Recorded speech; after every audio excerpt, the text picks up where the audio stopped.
here you are, graced with another episode. Maybe graced is too strong a word. With another episode of the Landscape and Garden Show on the Alive and Social Network with Bob Harvey and yours truly, BT Brian Turner. Good morning, Bob. Good morning. The sun is shining. It's about as pleasant a morning as you can get here in the middle of the summer. It's July, remember, and it's 55 degrees outside. Just lovely. I put the morning reference out there because we like to pull the curtain back whenever we can, let you know in real time what's happening here. It's a Wednesday morning.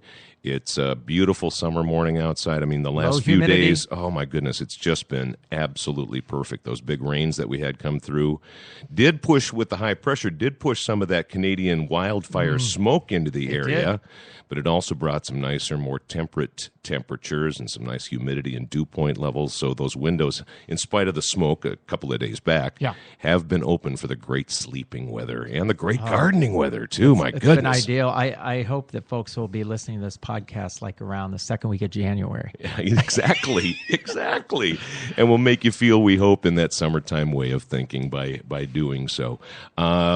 I was out right away first part of the morning yesterday. I got, speaking of the good gardening weather, I got in a solid 2.5 hours out in the backyard landscape from like 6 to 8:30 or 6:30 to 9 or whatever it was. But man, was that great, working up that morning sweat first off. It's a great workout. I use my gardening sort of as a workout, but also as a yoga thing. And I know that sounds odd, but what I mean is I really concentrate when I'm out there doing stuff on my breathing and my stretching. So I'm bending down. I'm kind of doing the whole, because I like to do yoga. I don't do it as much as I should, but I bring some, and I'm not doing a downward dog while I'm out there trying to get work done. But, I'm really stretching out that lower back and bending down and just paying attention to my body while getting the work done, and yesterday was just nothing but weeding, getting out there and doing that. But it just felt great. My day was started in such a remarkable way yesterday that I kind of miss it this morning. I was going to hope to get out even for an hour before we got the show started here today. And I missed that opportunity. But the temps are so nice, it's just a perfect time to be out. Well, two things in response to that is, one is we had the pleasure last summer, our very, very eclectic gardening staff. One was a certified physical therapist. Oh, cool. And does yoga, all kinds of athletic training, and it was really fun to have that component emphasized amongst the staff. And just practices of safe gardening, let's call it. Absolutely. There's certain practices you put into place in terms of your position, posturing, stretching. There's a right way and a wrong way. And of course, from an insurance perspective and liability, we want to make sure that our staff are in a very, very healthy and safe environment. And we have an age demographic that spans, from late teens up through 70. Sure. And, the plant passion knows no age boundaries. No. I mean, you've talked about that before. Yes. Like you said, with your eclectic staff at Edelweiss Design, you've got people that are just interesting folks in their regular life, but they also embrace the landscape garden and horticulture world, and they carry it through working with you. And they bring it through into the experience. So the process is just as important as the product. Indeed. And it makes it very enjoyable. So those are the kinds of things that are discussed. And then the other thing you said, getting out, particularly the last couple of days, is we had that 2 to 4 inch dump over the late part of the weekend. And it really made, particularly the city soil, things drained through pretty fast, but it made things very workable in terms of getting out there. That's why I was weeding, my brother. That's why I was out there weeding. Hey, adjust your mic. Just pull that microphone up just a little bit there. Yeah, there perfect. It just made, yanking stuff out and being able to shake off that little bit of soil on those root clusters so that it goes back to where I want it to go, and not having big divots, where if it was a little more moist, I'd be having, I'm just going to have to do it because it's all stuck to the root ball. This I could shake off. It was just the right amount of moisture that day or so, that day and a half after that rainfall. Just fantastic. You brought up the eclecticism of your staff. Now, I didn't know you, and I didn't know from Edelweiss Design when we did our backyard landscape in 2002, but I'm speaking to the same level of eclecticism there, in that one of the workers on our project, Bob Deal, he's an educator. He works in the education world, and so he has summers off, and so Bob's got a unique job in the education world. He's sort of a counselor counselor and works with the kids. He's not a teacher where he works. He's done sometimes that school, not so much even law enforcement, just sort of being the school liaison, with security and making sure the kids are safe. So that's what Bob does. And so we got to know Bob, like I said, back in 2000. We got to know the whole crew. That's what's so cool about landscape projects. It's a relational experience. Yeah, and you can speak to that with all of your staff and your crew when they go out and work with the homeowners and put a landscape in. And often, just like in our experience, that homeowner certainly gets to know you because you're working on design and all that kind of stuff. There's a little more of an integral relationship there, but I bet they still remember some of those staffers and crew members and maybe even have relationships that carry on afterward there too. Continuity. Well, yep. So anyhow, some years ago, it's just so ironic, a block and a half down from our house in New Hope, Bob and Monica, his wife, and their kids moved in, so he's right in the neighborhood. Checking you out. How's my work looking? Yeah, exactly. So anyhow, we see each other out walking the dogs or whatever, and I just saw him the other day with his daughter and her friend, and we were kind of waxing out there. The two dads were waxing in the street in New Hope about 2002 when little Samantha, she wasn't even born then, but just talking about the project and giving the girls a peek at it and stuff, and it's like, wow, my dad worked on this, that was really cute and really fun. So those relationships do happen, and they're really a unique sidebar to the whole landscape and garden initiative that you might undertake, is that you're going to develop some really cool relationships with people that are just into what they do and have probably a pretty unique background, like you mentioned, as it relates to the Edelweiss folks and my relationship with Bob and, going back 13 years. Yeah, it becomes a communication tool, having the experience and the hands-on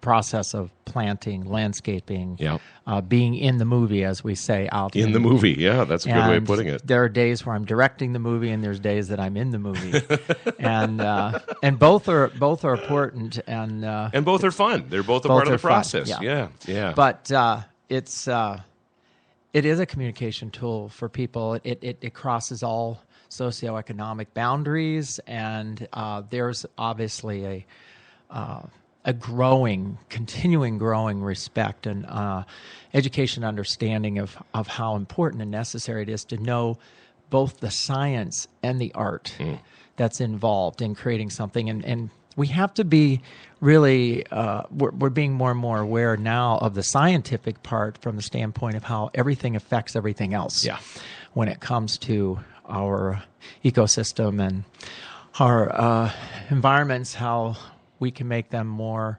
hospitable to the things that are necessary that complete the cycle. Yeah, and not only that, the artistic part then would lead to the plants and how they lay out and the design, certainly, but also the artistic part that comes from the interpersonal communication that comes with any landscape project, where you really need to get to know the humans that are going to be enjoying this landscape, get to know how they live, how they want to enjoy things, or how they think they may want to use this landscape as a part of their life. And so there's that almost psychological aspect to it. That's a part of the art of what you're talking about here, I think. It's an extension of the personality. Yeah. It's an expression and a translation of the personality, the rituals, the priorities, and the necessities that are required to have a successful design actually spring into action. And sometimes it can indeed, and that's what it does. It springs into action, and it springs into reality.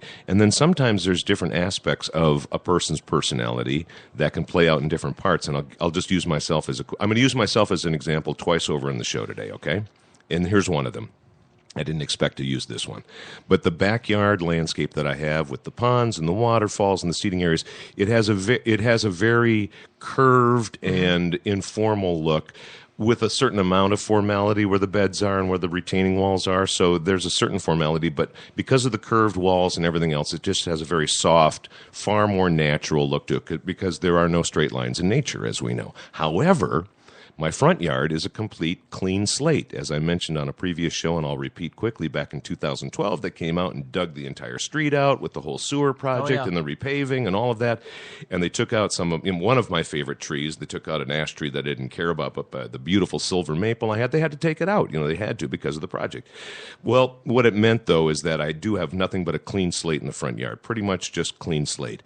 And I want that to be a little bit more of a formal look, like the formal English gardens. Not quite that formal, but still more straight lines, just more, rectilinear planting beds. So I guess that shows, kind of maybe the two parts of my head. There's a part of me that tries to be more organized in life. I don't know how successful I am at that, but there's a desire to have that and more of that formality. And then, the backyard is the sort of escape then where it's just a little more organic and a little more natural in the way you feel there. Well, I think you just described how we act as human beings in terms of our habits. The plants are really an expression of that. And there's so-called therapy that occurs when you are figuring out how to organize and place. And it's all about anticipating the what ifs and where we'll be a month from now, 5 years from now. It's always taken into account so many different parameters that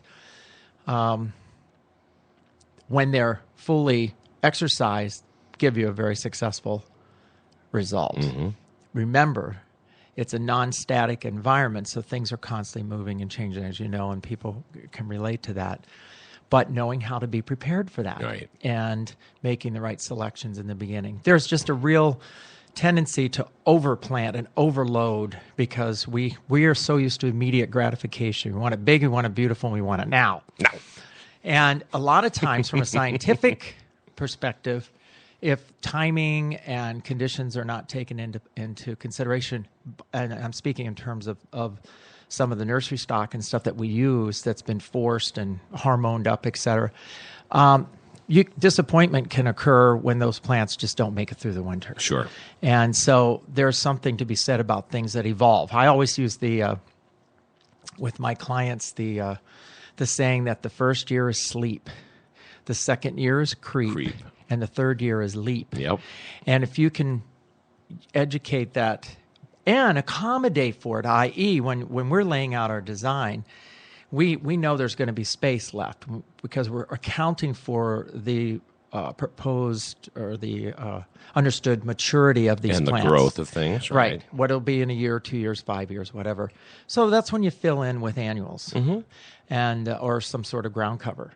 And then allow ground covers, we're going to have a long discussion in one of our shows about ground covers because they're so underutilized. There's this thing about how much mulch can be showing and what color of mulch would you like to have, and that ground covers are much more of a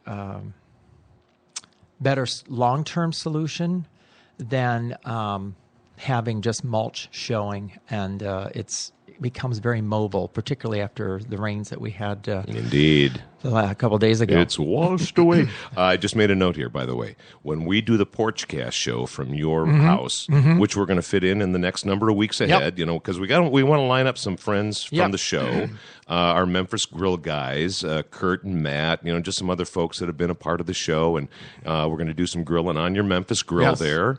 And anyhow, we're going to do the show from there.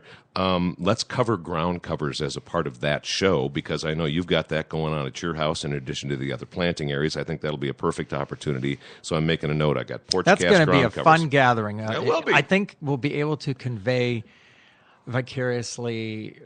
Everybody's going to be there by listening. They're going to feel like they're there, and that's really fun because it's a great place to watch the world go by and watch the nature do its thing. So you'll have to, however, enjoy only vicariously the tasty tidbits that Bob Harvey will be serving up from that Memphis I'm going to rely grill. on your culinary skills. I'll help out. I'm a basic Bob. I am all over it. I'm right there for griller. you, brother. I mean, that grill saves me from myself. It really is just, and I've praised the Memphis Grill not just when those guys were here, but I love the product, and I've seen it in demos, and I've seen it, at different home and garden shows and things like that. But I have yet to cook on one, so I will definitely be a part of helping out with the grilling when it comes to the Porchcast show for sure. So here's what we want to cover on the Landscape and Garden show for today. We've got July 4th weekend behind us, and in a lot of people's mind's eye, that weekend tends to be sort of a landscape and garden tipping point. I mean, you're not officially halfway through summer by no means. You're just in the front end of summer. But when it's Minnesota, when it's Zone 4, summer, it has demarcation lines. And I think July 4th is looked at as maybe a halvesy, and that Labor Day is looked at as more as the end, even though there's, more weeks of summer there. Because fall kind of in Minnesotans' minds begins about Labor Day, so we are at that halfway point. So what we want to do is this. As a part of that turning the corner mentality here, we want to give some advice, and Bob's going to throw out some ideas out there to take what you have in your landscape and garden design and just thinking ahead, because, again, you've made that clear. That's sort of a mantra for you as a designer and also for just that whole gardening mentality is looking ahead a month or 2 months and planning now for the colors that you're going to want and the look that you're going to want for some of that September, October entertaining, which still is going to happen, and being outdoors, whether you're entertaining or not, just being outside and enjoying your landscape and garden.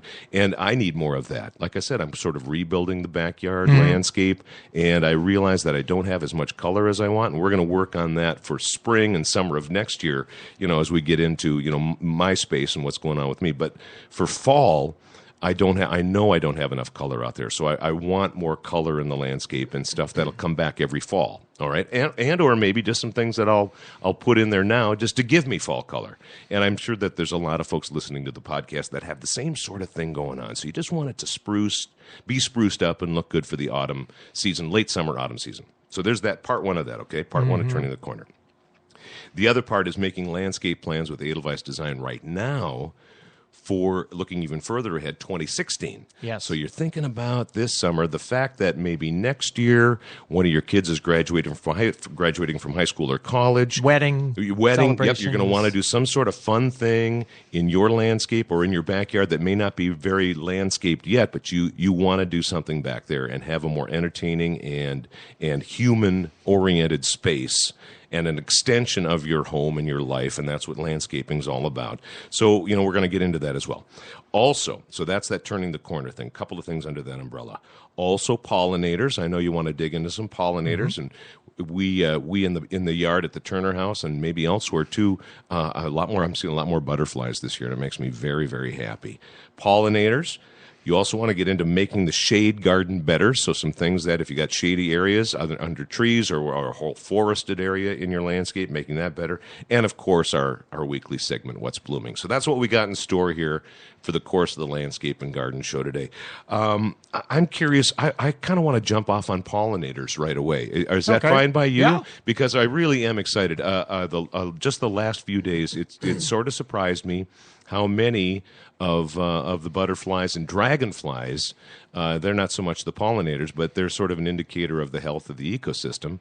How many I'm seeing? I'm not seeing as many honeybees, and I know you'd agree on that, but let's just dig into the pollinators and what's going on and the things you can do to enhance that. Well, we are aware that there's been a decline with the honeybee population, and there's a lot of things that are contributing to that.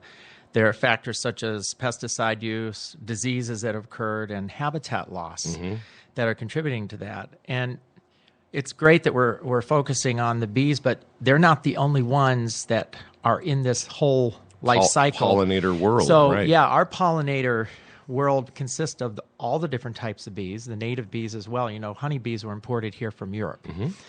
And then wasps, not one of my favorites, but a necessity. Birds, butterflies, moths, flies, beetles, and even bats all qualify as pollinators. They all play a role. And, of course, they also play a role in their own food chain habitat as well, and it affects ours at the bottom line as well. Because if things aren't pollinated, they don't fruit and produce, and then it's a many billion-dollar industry that is affected by the fact that we're losing our pollination abilities, really, as or stability of as an pollination. ecoculture. Yeah, we're losing that. It's in serious decline. Right. So, Well, the food thing notwithstanding, too, Bob, it's just the notion that we're unable to have as beautiful and lush a garden space and a flowering garden space, because that's essentially what we're talking about, is not only the flowering, but then the pollination that allows the seeds to drop and continue the cycle. And unless we have those pollinators out there helping that, as you said, the full circle, Right. the circle of life, the old Lion King thing, but the song rings true in so many different ways, and it certainly does in the garden. We need them. They have to be there. yes, well, we have the three categories when we think of things that provide pollination. We have the trees, we have shrubs, and then we have our herbaceous family, both in perennial and in annual. And for the most part, when I'm mentioning these, I'm thinking primarily of the honeybees, but all the other pollinators I mentioned also require and look forward to having these things available to them. So, I mean, it starts way back in the early spring with things like spring crocus and the native species tulips. One of the great pollinators is Mertensia, the Virginia bluebells. But these things are all long gone, and there's not even any traces for the most part of those But in the things spring, left. if you've got them, they're there, and boy, they're just lovely when they so pop there's some up early. herbaceous suggestions. There's also in the tree category, the red buds are fabulous, and pagoda dogwood is a huge feast for pollinators in the spring environment. As we move through the season, we're starting to look at things that we've been trying to manage or get rid of for the most part, and things that I'm just going to say, focusing just on the lawn, the amount of pollination opportunity. And I think we mentioned this last week. There's a section of your lawn that you can just you can keep it healthy. Of course, a healthy lawn will minimize the number of undesirable weeds like plantain and creeping chard, some of the other things that you may not want. But clover is a huge contributor to pollination for honeybees, and obviously to our supply of honey. So if you got if you're sensitive to this, you want the critters to have their own spot. We're using different methods to keep the rabbits out of parts of our garden, right. But the urban bunnies and the suburban bunnies, or you might live in the exurbs and out in the country, but all the bunnies need a little food too. And that chunk of clover, if you've just let that one part of your lawn go a little more native, again, a little more, we're talking keeping it nice, but I see the bunnies out there, in my clover patch in my lawn that I'm leaving there. And they're out there getting a little food. And so I'm using, all those natural products that we've talked about, like that great ortho product, Animal Be Gone. It comes the liquid in and broadcast. Yep. Now, after this heavy rain, Got to reapply it. You got to Yep. reapply it. And But that be has vigilant. been amazing. Good. It's been amazing, and it smells so good too. It's got does. all that cinnamon, clove, all those Yep. that mess with the olfactory glands that the critters have. It doesn't hurt them. It just they get confused, Yep. and they're like, "Well, I don't like this. I'm going Yep. to go find another place to try to chow down." They think it's just amazing. Yes. Some other things that would be blooming right now in the tree category. I live in Linden Hills, so we just had the last couple of weeks of prolific bloom of the linden Yeah, trees. they and are lovely, You can too. smell them, and they're just loaded with pollinators. Something a little earlier on was the service berries, the amelanchiers, which is a fruit producer and edible fruit for us as well. And then one that people don't think about that we see along our roadsides is the staghorn sumac. Oh, sure. Huge pollinator. Yeah, a lot of those alongside yes. the highways and stuff And because they so- fill the space so greatly. I love that red texture to the leaves that they get too. Exactly. And then a shrub that's blooming right now, one of my favorites, very underutilized. If you want to draw a lot of pollinators into your yard, do the Hypericum plant, which is a St. John's wort. Oh, yeah. Bees tend to like the open, flat petals of blooms. So They kinda get hang on in there, yeah. Yep. And so that's the St. John's wort. It's bright yellow. And they're literally right now abuzz with pollinators. This is under the what's blooming category. Like right now, that's what they're. You notice how kind I was not calling you out on that bad pun. Oh, I missed it. You said must they're be all herb. a buzz. They're all a buzz. You can now look at literally, me. I when just you called walk you out. by, we have a couple plantings of It these is cool when you walk near by a walkway. and you hear the Yeah, it is. It's one of those sensory things in the garden that we may not recognize formally, but it's there subliminally. And if you're Fred Flintstone, you can take your clamshell, grab one of those rascals, and shave. Remember that scene when Fred would shave? And then a lot of our herbs are big, hospitable Places for places pollinators. for pollinators. But do you have to let them go to flower in order for that to happen? See, that's the part. I mean, if I'm doing herbs out there, I don't want them bolting. I'm going to keep snipping away, so I keep think getting things the herbs. like oregano right. and your onion family, mint.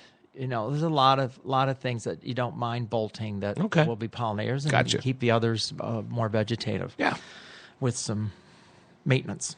So, are you getting requests to move more of that sort of pollinator thinking into landscapes? And by that, I really mean to tip over in the direction of milkweed and other things that, are and salvias, which are pretty common, Yes. in a lot of landscapes. But just that whole thinking, are you getting clients that are aware of the pollinator issue and are saying, can we do things to make this better for the bees and for the pollinators out there? yeah, it's always been something that we've done anyway. Yeah, as a part of your way of because thinking. Yeah, it for me, it's always been inseparable.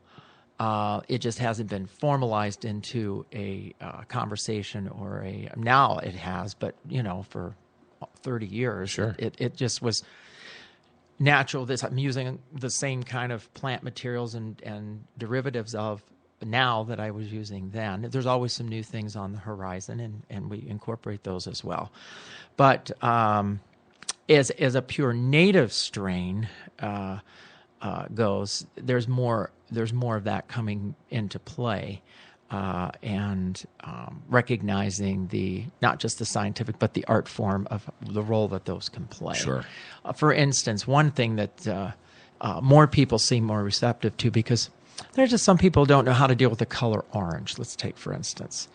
And so the Asclepias tuberosa, no, not the tuberosa, that's the lavender one, but the butterfly flower, Yep. which the bright orange is now on the what's blooming list as we speak, and it's a wonderful plant when combined with other shapes and colors and textures. That orange can be really celebrated. Plus, I think of the hot colors tying in with this hot month of July, You get from those 4th of nice- July's expression all the way through. I agree. Into August. The reds and the oranges in my Yes. landscape right Right. now are really appreciated. I just like the way they look out there. Well, then what happens too, as people don't, consciously notice, but the lighting of on our landscape starts to change because we've already passed the summer solstice, Yep. and so we're going to notice as we get particularly into August that the lighting, the shadows, everything starts to change. So some of those colors really start to take on even more of a luminescent expression. And so when you're talking about how do we keep that fall garden looking lively, and if there's things that bloom in the fall, but there's also things that we've planned for in advance by planting in the, like say the annual category in the spring, that are going to really be in their full regalia August, September, Perfect. and October. They're frost hardy. They'll go right through October, and they just complement other things that may be past bloom but still have other textural things to offer in the palette. Well, of the, let's do that. landscape. Let's put the wraps on pollinators here in just a minute with any further notes that you may have regarding them and some plants. But then let's segue right into that fall thing that we were talking about. Sure. In the turning the corner part, because you brought up another good point there that I neglected to say in my setup for the thing, the turning the corner thing, aside from July 4th, is, yes, the lighting part. I mean, when I was talking to you and your wife on the road last night, as we were kind of getting ready for the show today, and I was out in the garden and I was still shoveling some stuff, well into the evening. But I did mow my lawn a little bit later. And I'm not too worried about 8:30 or 9. My neighbors, and they're good about it. I mean, it's summer and they're fine. And I really mean that because I've asked.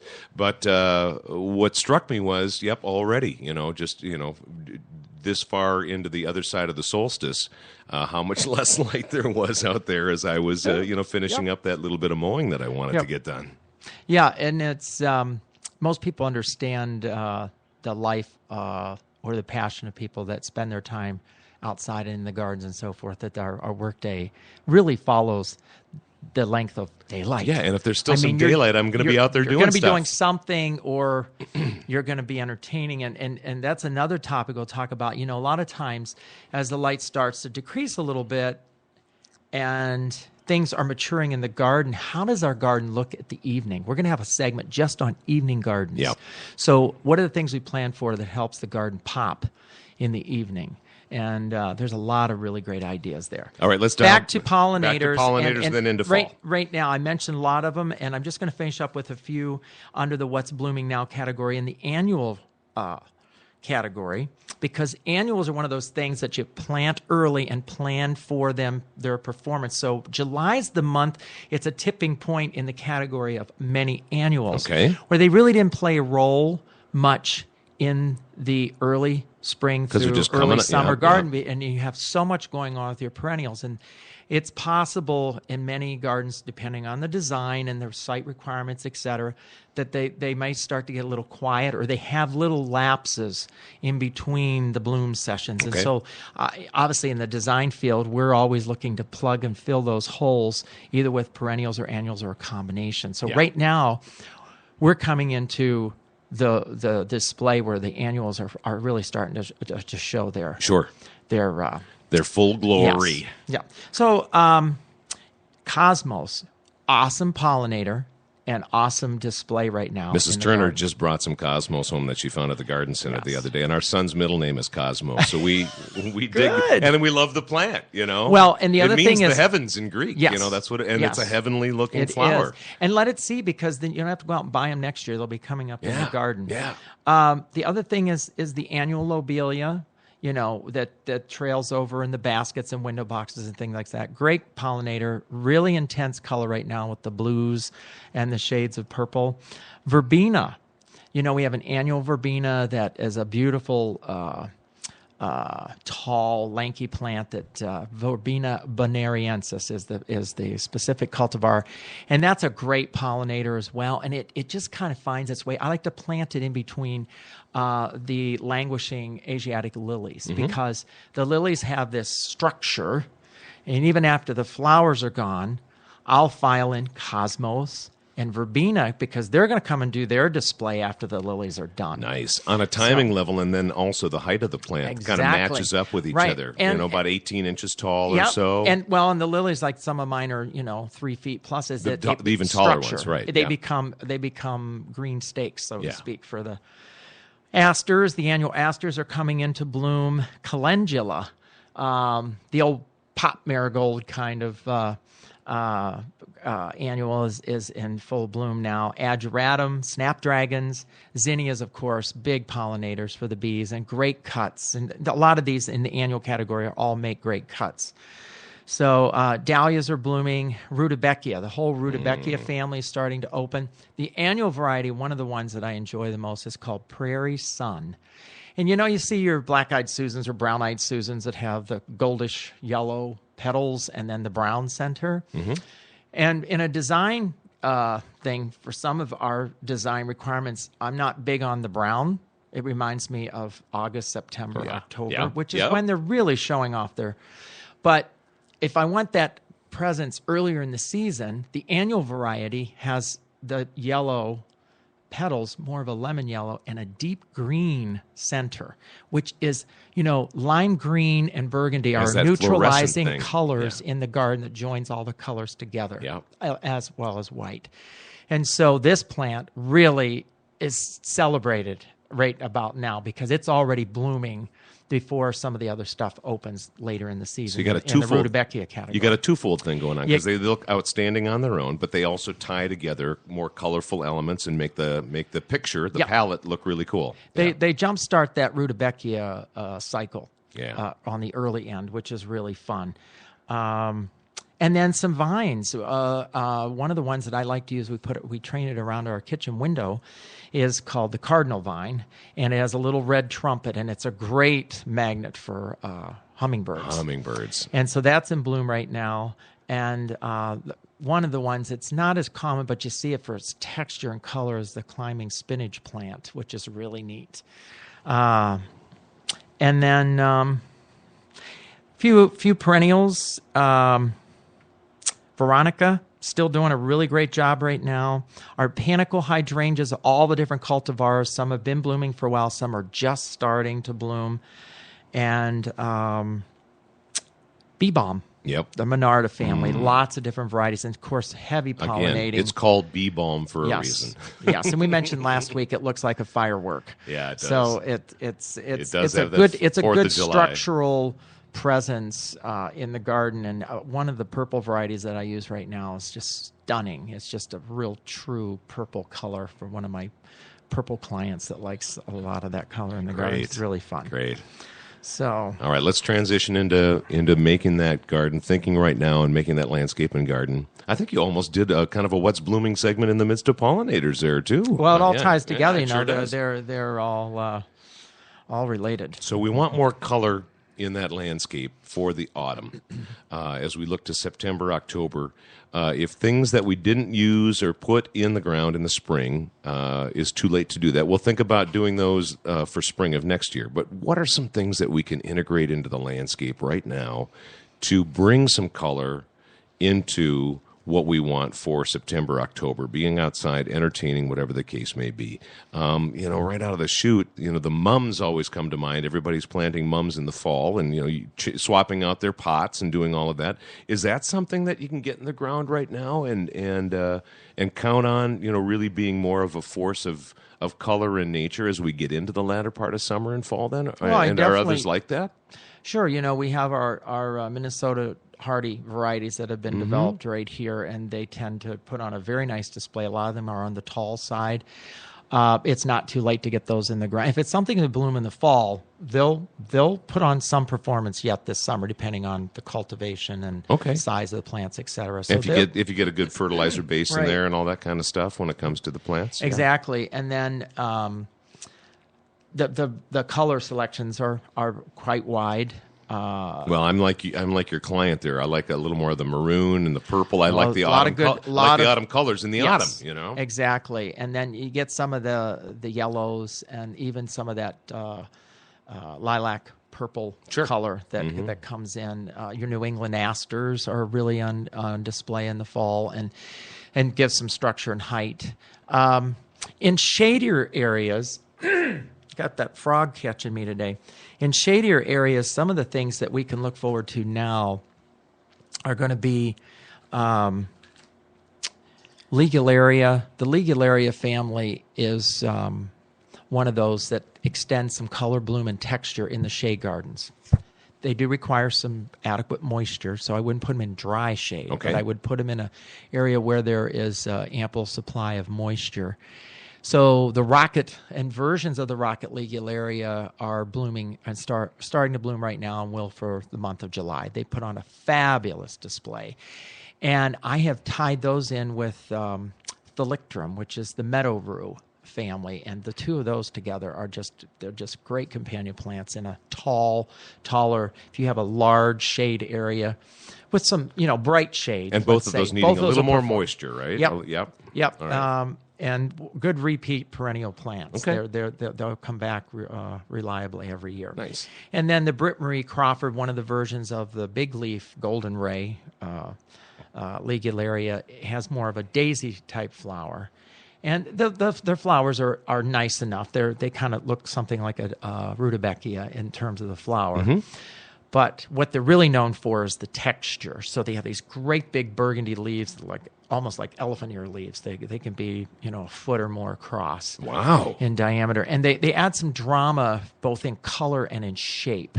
So that is a nice contrast against some variegated hostas or even a stilbe or the other type of leafularia that I just can mentioned. see what the you're rocket saying. leafularia. And the nice big leaves, too. I think those kind of plants always look so primordial, especially in a shade garden. Yes. They just have this old forest look about them, and they really do and keep in complement mind, the other ones. Yes, and keep in mind right now, all the types of hostas are getting ready to throw their flowers, and there's many schools of thought about the flowers of hosta in terms of, are they desirable to have? Many people cut them off because they want to just have the benefit of the foliage.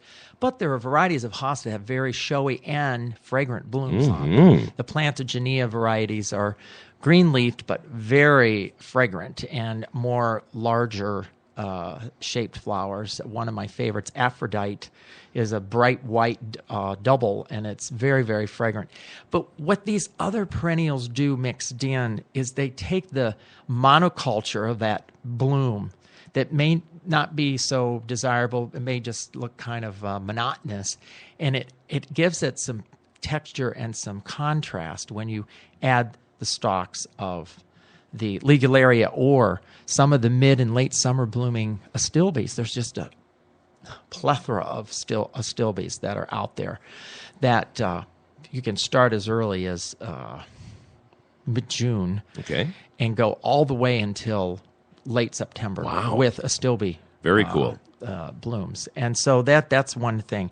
The other thing is the anemone family. There's the fall blooming anemone. We talked earlier in the spring about the snowdrop anemones, which is the sylvestris variety with bright white. Yep. They're fall blooming varieties. The hardier varieties tend to be in the pink category. There are some white ones that bloom in the fall, and they're a little tougher to find. But these fall blooming anemones, again, add that final blast of color when they're planted. Grape anemone is another common term used for them. And they can establish quite well in the right setting, some moisture, but they don't want to sit in it all winter. Okay. Not a boggy situation. So you get some big leaf, you get some variegated hosta, and you get some anemone. Yeah, and and the suddenly anemone, you've got a whole nice textural and a bit of bloom, but a lot of green and a lot of color. Yeah. And again, we're still just talking perennials. I mean, there are some annuals you can file in there that help as well. But from a perennial standpoint, some of these anemones get up over 3 feet tall. Wow. So they're going to put on a nice display. There is a type of daylily that I like to use. There's some daylilies tolerate some shade. I think they have to be in full sun and all. And there's a varying degrees of light requirement depending on the intensity and the duration. There's a tall daylily that I use to be blooming in the month of July into August called Hyperion. It's one of the older varieties. So the foliage stays kind of low. It's about 2 feet tall, maybe a little taller. And then the blooms just shoot up. Cool. 3+ feet with these bright lemon yellow flowers. And that against the pale lilac of your blooming hostas takes that paleness and pops it, because we're getting on the other side of the color wheel and we're getting these blooms to complement each other and contrast. Complement, they're closer in color, and contrast, they're on the opposite sides of the color wheel. So we're looking at not just timing, but the color combination of when, obviously when, but then the why of the contrast of the colors. To frame that picture, to frame that tableau, do you put those daylilies a little more in the back then? Absolutely. So they're creating that sort of back wall of shooting up color. Yeah. We know that we're not enamored with daylily foliage. I mean, it's just not one of those things that if they ever come out with a variegated variety, maybe they have by now, I don't know, but in the foliage and here's my response. Contrasting flower, you'll probably set the stage for a rage on daylily foliage. Here's my response to your comment about daylily foliage. Exactly. It's just ragged and it can be tattered. But boom, when those flowers come out, that's now, what we now put them. In a water feature setting, that different foliage, story. different story. Yeah. And in that kind of grassy texture, we get into another shade plant that's the Haken grass, the Hakanakloa grass, the Japanese variegated grass, which is lovely in our shade gardens planted in mass. The rabbits, if you have a rabbit problem, be careful because that's good fodder for the rabbits. Can you plant some calendula around there? I mean, the rabbits still kind of shy away from the marigolds. I mean, from what I remember, that smell, again, that olfactory. You'd have to really confusing interplant. them. Of course, it'd have to Right. be sunny enough for something like that. But Or then, use some of that natural critter repellent that Yes. we've been talking about. exactly. Yeah. Mm-hmm. Some animal be gone.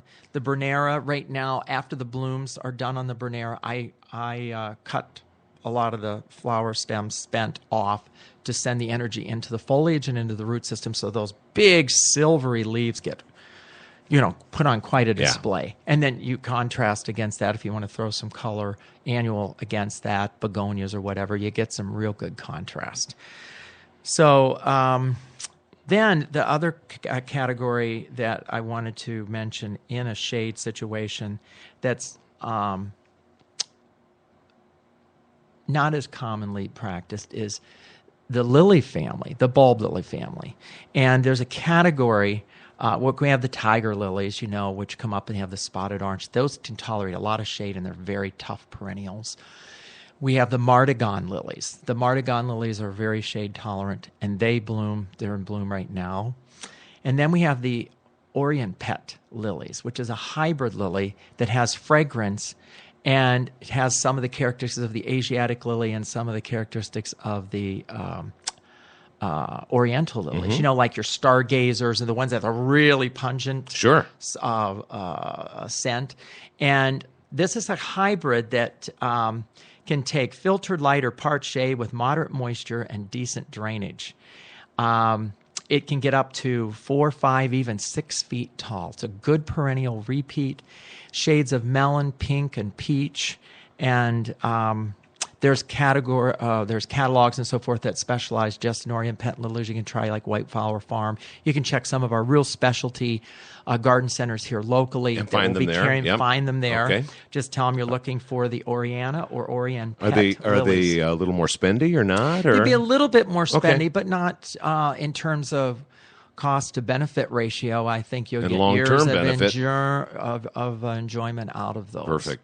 Yeah. So I don't mind spending the money if I know I'm going to get something for the long haul that really works. exactly. And it's tough getting things to work in shade, so these are really good recommendations. So right now, like what's blooming now in the shade, there's a lot of options for us in the month of July, particularly that we could expect to see with the whole broad spectrum just of Astilbe, the hostas, Ligularia, Pulmonarias in the border. Their foliage right now is just stunning, silvery spotted foliage.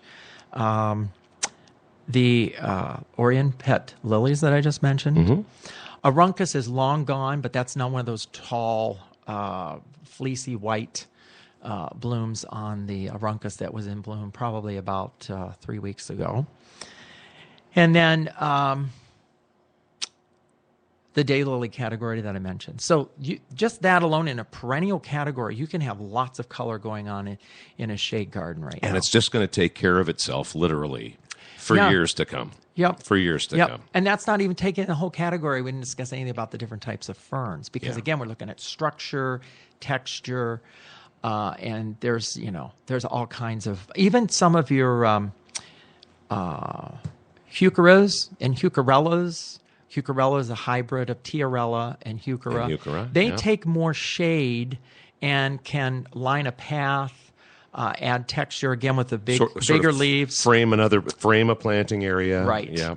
Right. So when they get the tiarella mix in there, tiarellas and heucherellas are going to take a little more shade than some of the heucheras. A lot of the heucheras are really more for sun, but they will take some part shade depending on the different cultivars, and it's a trial and error. Just kind ask of and thing. read your labels. Right. Yeah. Right. And you can get So- some nice. You can get some nice leaf textures and colors. You out get of those too. when you're looking at that burgundy category, Oh, yeah. the Ligularia, Britt Marie offers that burgundy color, as well as the heucherellas. There's a few varieties that are on the darker side, or have markings in them. Like one of the ones I love is the Iron Cross. It's a green leaf with a kind of a burgundy cross thing in the leaf. Very, very lovely. And then heucheras, ligularias, and then our ferns, Japanese painted ferns. That whole family and variations in that can be quite striking. When do you want to plant ferns, and when do you want to transplant ferns? I've got some that I want to move, and I know some others do. It depends on the variety. Okay. And if you get enough of a root ball around some of these things, and they're not in their bloom season, so to speak. So ferns generally, you don't see a lot of bloom going on. They don't even know they're moved. Okay. With proper transplanting practices. So you get enough soil and the around conditions. them. I wouldn't do it during drought, but we have moisture in the soil now. It's plentiful. We move things generally all season long, Sure. depending on what they are. And in talking about planning ahead for 2016 or even for the fall, is that if things that have finished blooming by now, like iris and peony and things like that, we're getting to that point, end of July into August, where it's a really safe time to transplant those earlier blooming season perennials, because the day length is shortened, so there's more nighttime temperature, so the ground's cooling a little bit. That fosters root growth. When we have high temperatures, it puts plants in stress. Mm-hmm. High temperatures and low moisture puts plants in stress. And then that stress can carry well into the winter. There's some tissue damage, and then they just don't come back. So let's use peonies as an example. They've already bloomed. They've already done their thing. Mm-hmm. Are we going to take them before we transplant them? Are we going to cut off all of the flower stems? Are we going to get those out of the way right now? Do we trim back any of the foliage so we can get back, get at the plant a little better, or bundle that foliage up and then move it, or can you split them too? And you can do all the above. All the above. You okay. can do all the above. It's how you do it and when you do it. For instance, we deadhead peonies very, very early on, because if you leave the stems on, you can get seed formation, fruit formation, what is that doing? That's robbing energy from the root systems. It's an ancient plant. It's a biblical plant. It's been around for thousands of years. It's a tough plant, but you can screw up its performance very easily with improper planting and transplanting practices. Those tubers are extremely brittle. Okay. It's they almost look like underground carrots, but they're white, but they're not nearly as tough as carrots. They snap really easily. And so August is usually the magic month, I think, about moving peonies. And after they've been deadheaded for a couple of months, is that I'll lift them out of the ground with a very wide sector. And first of all, you have to ask the reason. What is the reason for transplanting? Is it because they're not blooming anymore? Is it because it's necessary for them to be relocated, or it's just desirable that you want to divide and have them in different areas? So they can be separated, and it's done very carefully. You ended up almost with a bare root situation because you're pulling them apart. Okay. The carrots, so to speak, the these tubers. Yeah. And so I like that description. Because it's a good one. Yeah. It is. And so I wouldn't panic when you're digging and you see some of them break off, or you've cut some of them in half, that kind of thing, because they regenerate very well. That's obviously their tenacity has been demonstrated over a millennia. So it's important that the transplanting setting is identical as much as possible to soil condition. Well, the soil, yes, you don't want any air pockets, and you want a good soil, but it's the level at which you transplant. Okay. And the bud set at the bottom of the stem of the peony, you can see it. There's a little pencil point bud stem, pregnant bud stems. Those need to be at or just no more than an inch below the finished soil. Okay. If peonies are transplanted and planted too deep, if you have one that hasn't been blooming, it could be because it's not getting enough light, or it's planted too deep, or it needs division. Those are three main things. There may be other factors, disease or whatever, but those are the three things that after I've gotten through those, I usually get really good results. Mm-hmm. So just an inch or so below that soil level, yeah? Yeah, you go too deep, they won't bloom maybe for years and years, maybe not at all. Okay. So they're very sensitive to the level of planting. Just like we talk about our trees and shrubs and evergreens, all those have a sensitivity to the level they maximally will perform at.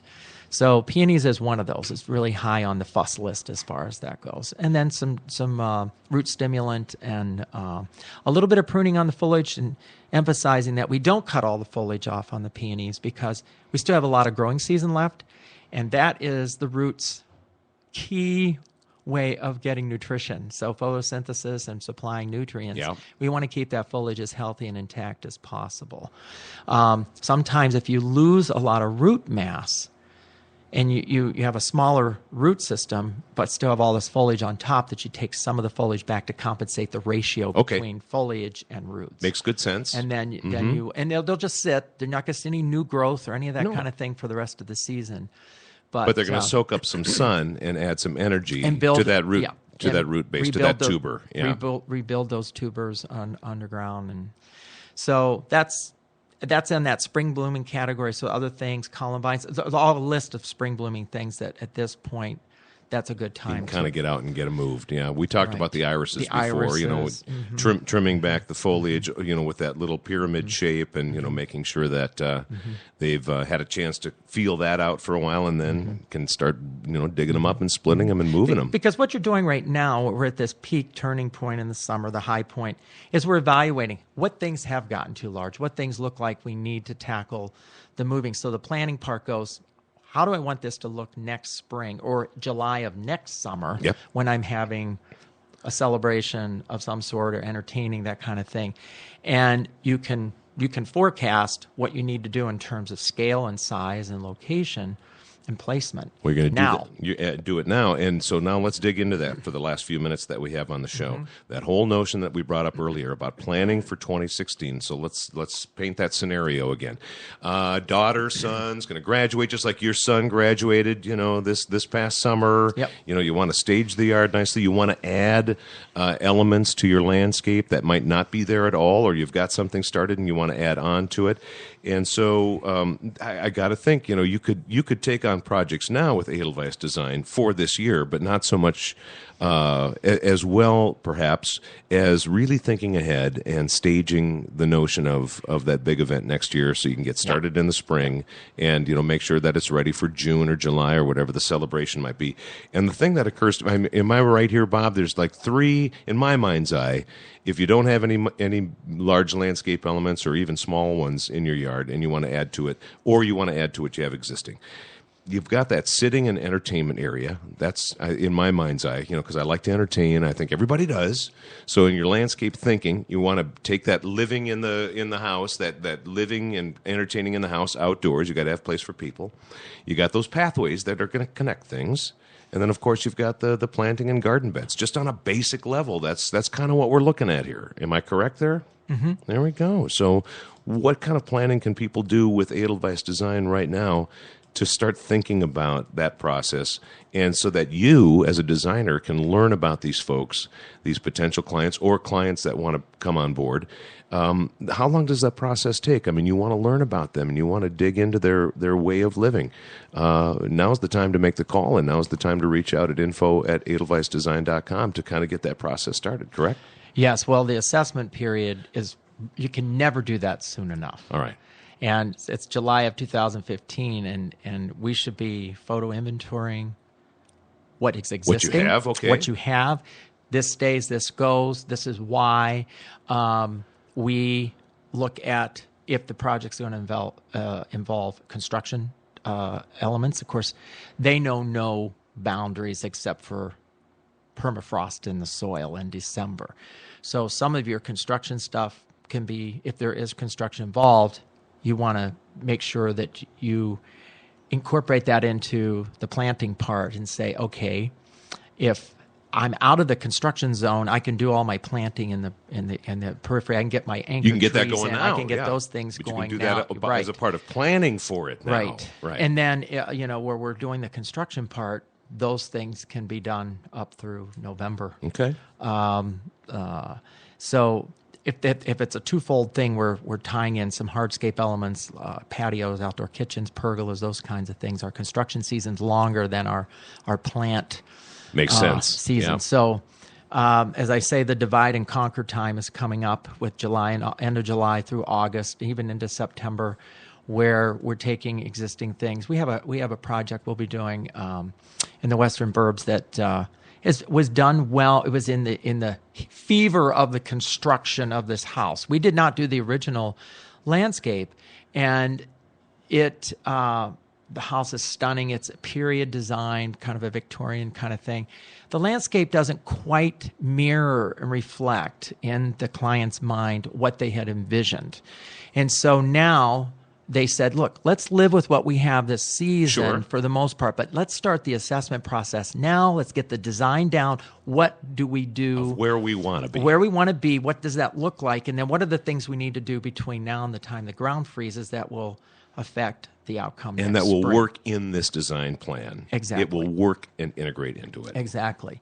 So that is something that is probably the most important step, because you can plan. Like you said, that assessment, Bob, you got to assess it. You've got to put a plan together. And you look at all the different options, and then you forecast what you want happening in certain times. So what the month of June looks like, what the month of July looks like. There's a lot of stuff going on even in May. So then that comes into the whole fall planting thing with all the perennials and things like this can be planted way up into the end of September. Our bulbs for spring and late spring bloom. I mean, we have tulips that'll bloom into early June, and by that time people are having graduation gatherings. That's right. So there's forecasting those things and saying, this is what you can expect. And they're going to go in this area, and you can get these things done now Exactly. because we have a plan in place. We have Right. a plan in place. We're going to pick up the thread on planning for 2016 with next week's show, because I think it's a good thread to think about. Like you said, divide and conquer and turning the corner. That's where we're at right now in this part of the season. Well, we hope you've enjoyed our Landscape and Garden Show today. As Bob said at the outset of the show, perhaps you're listening in January, and maybe a little bit of the summer vibe is making you feel a little bit better right now.